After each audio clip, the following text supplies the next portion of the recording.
Hi, this is me, Jesse Becker, if you know me. If not, it's nice to meet you. I haven't drank in years, and it's not because I was trying not to drink. I just didn't want to. But after what happened last night with my crazy landlady, I lost it. And I decided to go out and get drunk to self-medicate myself. I know all about that. And we'll find out tomorrow or the next day if I cause a problem for myself, if this is some kind of a relapse or whatever. But I'm going to tell you a little bit about my landlady. My landlady, whose name will remain anonymous, we'll call her Jessica for now. I met her in 1976. She was a friend of my cousin's, and I went over there for them to babysit me. My cousin left, and she had her way with me, pushing me down, not letting me get back up and everything. She's 53. I'm 45. And so that was the first time I ever met her. I saw her after that numerous times, meeting her again when she was preteen, and then when she was a teen, and then when she was a young woman, and and she lived a pretty hectic life. She was involved in some pretty horrid stuff, and it has to do with the same stuff that I had shared on Facebook before and YouTube regarding, we'll call her Ms. Jackson. Okay? So here you have it years later. Fast forward to right now. Oh, no. Fast forward to then. They're hoes. Doing the hoe thing. And, but then they're not anymore. And they decide to, you want to say hi on YouTube to the whole world? Say hello. Who is this? This is YouTube. This is millions of people are watching it right now. Hello, how are you? My name is Jesse. I'm a United States I United Nations am Goel. Peace Corps volunteer. Are you a Muslim or Hindu? I am Hindu. You like I am Krishna? from India. Yeah, I lived with Krishnas. I lived with Harry Vilas. Yeah, we celebrate Christmas too. Prabhupada's right-hand man. Yeah. Hare Krishna, Krishna, Hare. Hare Ram, Ram. Yes, see, Hare. I want to go to India so bad. I want to go to the northern part. I could never survive the southern part. But my father, southern part is a little bit hot. Too hot. Northern part is very good. My dad studied with Prem Rawat in Haridwar. Ooh. Yeah, so I have that in my heart. Oh, very good. Very nice to meet you. Yeah. Thank you very much, sir. You're welcome. Have a nice day. You see, I went out tonight to find a friend, and there I found a friend, a neighbor, friend, someone friendly. My landlady, she was a victim of all the same things.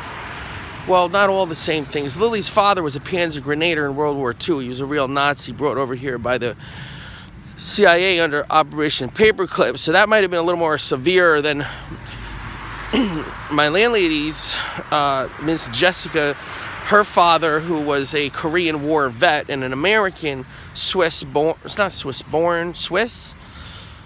She's Swiss-Italian. I'm Italian, Irish-Italian. I'm actually not Italian, Irish. I'm Irish-Italian. And I'm here living in Cranford, where I'm from, where my family's from. And I'm still going.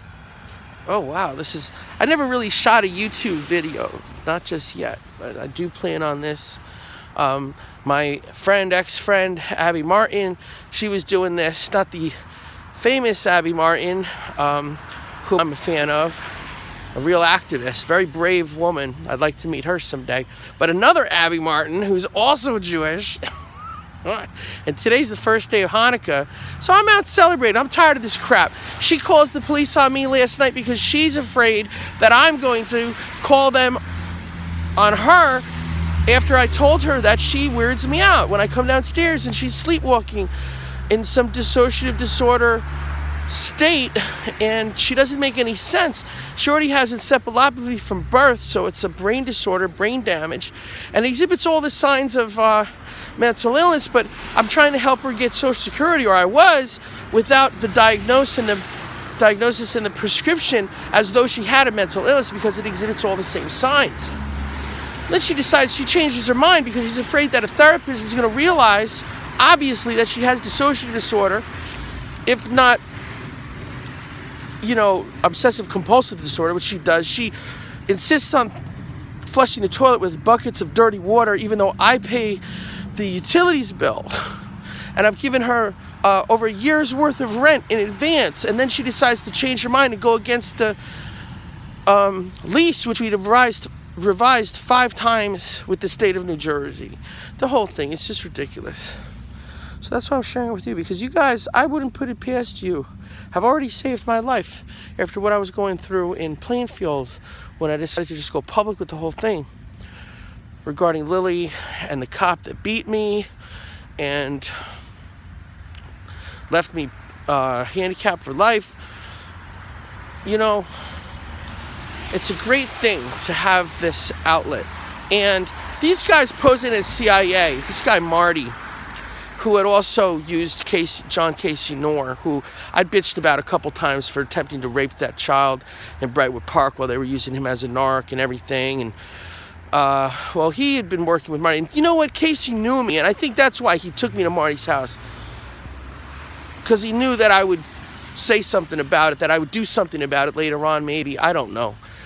But so this guy, Marty, I think something happened, and that's why they went around and they brainwashed everyone. They used drugs and extreme violence and sex, rape, like date rape, but with drugs, so that my landlady and Ms. Jackson don't remember half their life or their lives in that place and with those people, anything about it.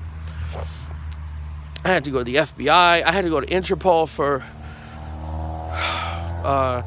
Ms. Jackson's father, and because he was from Yugoslavia, and these involved war crimes, and girls who I think they were brought over here as sex slaves and then used illegally as narcs by bad cops and people who were not of the CIA, but maybe once were, or they were doing this on their side for extra money and kicks because they were having sex with all these underage girls. Lily's house, what went on there involved children, child pornography, child prostitution, child rape, date rape. It was really brutal. Am I still going? Yeah, wow, okay. Well, I'm running out of batteries real fast. But anyhow, so I'm a United Nations Peace Corps Army volunteer, and I work internationally for the work that I do. I cannot be fired. It's for the fact that I had volunteered originally, and various factions have accepted my work and expressed interest in it. So if one office at the UN says no, it doesn't really matter. And it involves the people. You're all a part of the UN. We're all a part of the UN. Okay? And they're trying to make it, some of them, like Washington, D.C. with politics, whereas they're going to isolate us and separate us from the decisions that they make. And they're not doing a fine enough job. Although they're doing a fine job in certain places, it's not here when it comes to the authorities, when it comes to the police. And unfortunately, they do a lot of the same thing. They police people. They try to prevent violence. They don't allow you to defend yourself. Stuff like that. They want you to use the system and the court system and stuff like that. It just doesn't work like that. And that's why I'm doing this, because last night the cops violated my rights. They came into the house and forced me to open the door and have to talk to them. And I said, I know my rights. You don't have a search warrant. You don't have any reasons for this. And you got your good cops and your bad cops. But that one cop, the one who initiated that whole thing and who's responsible for it, he tried to set me up in the kitchen with him alone. He was about to mace me. I could tell. Every time he was about to move, I froze him. Arrest yourself. That's a famous quote by Fields of the Nephilim. Arrest yourself. Who the hell are you? Once you're a bad cop, you're no longer a cop, in my opinion. Same for politics. But anyhow, I had to express myself here because this was just irking me. And now, so I'm bar hopping, and I'm going to a bar in Garwood, and then I think I'm going to head home. It's the first night of Hanukkah, so the Crossroads is closed. But I suppose that's about it for now. 10 minutes? That's not bad. Okay. It's nice to meet you. Goodbye.